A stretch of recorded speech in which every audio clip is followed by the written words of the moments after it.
Mesdames, Messieurs, bonjour. Réel plaisir de vous rencontrer ce matin. Parlons de violence en milieu scolaire. On entend par violence tout mot, tout acte, toute intention qui tend à projeter ou alors à exprimer de l'agressivité sur soi ou vis-à-vis de quelqu'un d'autre. Et en milieu scolaire, cela est récurrent. Les élèves agressent leurs camarades, les enseignants. Les élèves sont parfois aussi agressés par les enseignants. Nous voulons nous focaliser beaucoup plus sur l'agressivité des élèves vis-à-vis de leurs camarades ou encore vis-à-vis de leurs enseignants. Les élèves agressent leurs enseignants, ils agressent leurs camarades. Tout part très souvent de l'éducation ou encore du cadre dans lequel on vit depuis la maison. Vous savez, aujourd'hui, on tend à essayer de comprendre ce que l'individu est devenu sur la base de son enfance ou alors sur la base de ses antécédents. Et c'est très important parce que même du point de vue spirituel, il s'avère que un individu soit la conséquence des circonstances dans lesquelles il a été conçu ou encore des circonstances dans lesquelles il a grandi. C'est pourquoi nous interpellons les ascendants, les parents, les géniteurs à plus de conscience lorsqu'ils déjà à la base se rendent compte qu'ils attendent un enfant. Ça veut dire lorsqu'une grossesse est annoncée, il faut savoir que les premières réactions commencent à influencer le devenir de l'enfant attendu. D'autre part, l'environnement dans lequel la grossesse croîtra, les mots qui seront prononcés, l'animosité ou alors l'intimité, l'amour diffusé auront une incidence sur cet enfant et sur son comportement à long terme. Plus encore, l'éducation qu'on va apporter à cet enfant, que ce soit avec les mots qu'on lui dit, qu'on prononce autour de lui, ou encore et surtout avec les actions qu'on pose à côté de lui, on pourra forger un comportement. Alors, laissons l'aspect de l'éducation et allons maintenant dans l'aspect affectif. Alors, lorsque l'enfant est devenu grand, il est devenu un adolescent, il est devenu...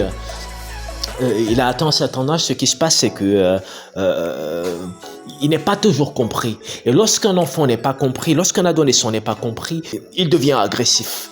Que ce soit de manière subtile ou alors de manière expressive, il devient agressif. Et si vous prêtez attention, vous vous rendrez compte que beaucoup de jeunes vous diront qu'ils ne sont pas compris, qu'on ne les comprend pas. C'est l'une des premières crises des jeunes. Ils ne sont pas compris.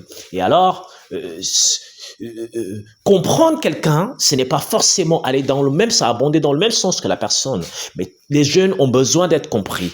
Ils ont besoin d'être compris. Et puis, lorsqu'ils ne sont pas compris, et ça donne de la mauvaise compagnie, ça donne à la consommation des stupéfiants, et ce qui les incite à la violence verbale, à la violence physique.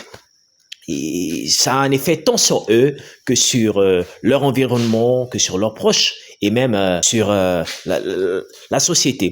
Alors, nous interpellons les éducateurs, les parents, les enseignants et toute la communauté à faire montre de plus d'attention et de plus de tact lorsqu'on fait face aux jeunes. Mais déjà, avant de faire face à ces jeunes, essayons de les comprendre, de les écouter. Il va falloir ne pas rater l'éducation de base ou alors les jalons de l'humanité. Les jalons de l'humanité, c'est justement à la conception de cet enfant. Nous l'avons vu tout à l'heure en disant que les réactions lorsqu'on apprend la grossesse de l'enfant ou encore l'éducation ou encore les mots, l'environnement que l'on diffuse autour de cet enfant pendant qu'il est encore un fœtus, ça aura un effet à long terme. Nous allons terminer en mentionnant un aspect très important.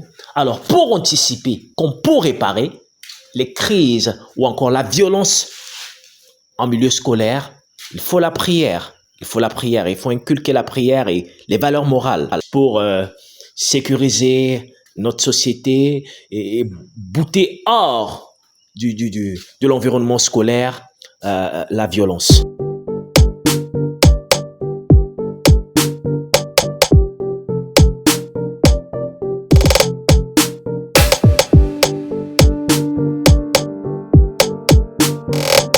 On récapitule.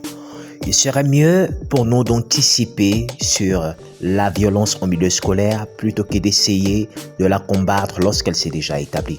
Alors, le tout part d'un bon environnement que l'on prépare pour la venue d'un enfant, une éducation de base correcte en observant, choisissant les mots et les actions que l'on diffuse à côté de cet enfant. Et enfin, l'écoute lorsque cet enfant est devenu adolescent. Les adolescents ont besoin d'être écoutés, ils ont besoin de s'exprimer, non pas toujours pour qu'on soit forcé de faire ce qu'ils veulent, mais au moins pour qu'ils aient l'impression d'être compris, pour qu'ils aient l'impression qu'on leur prête attention, parce que l'adolescent est comme un nourrisson. Ils ont besoin d'attention, ils ont besoin d'amour. Et cet amour passe par le donner. Le donner de quoi? Le donner de l'écoute. Merci et à bientôt.